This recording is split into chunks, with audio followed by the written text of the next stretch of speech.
Frogs for dinner, the story. A lady was once heating up a pot of water on a gas stove with the intent of cooking pasta for her family for dinner. A frog fell into the pot while it was sitting on the stove. While it wasn't his intention to be stuck in a pot of water, he didn't try to escape. He was comfortable enough as he was. The lady soon turned on the flame to begin boiling the water. As the water's temperature began to rise, the frog was able to adjust his body temperature accordingly, so he remained in the pot without trying to do anything to change the situation. However, as the water approached its boiling point, the frog's body temperature could no longer keep up.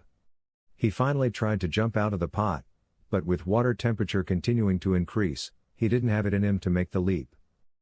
It was too late for the frog to save himself. The moral: things don't always go as planned in life, and they certainly don't always go the way we want them to. But, no matter how bad a situation is, it's critical to be proactive and face the problem head-on.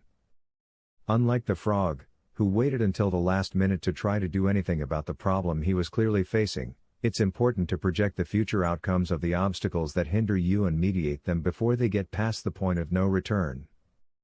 You have to avoid wasting time and take appropriate action before problems get out of hand or become too much to handle. Please, like, share and follow for everyday motivation.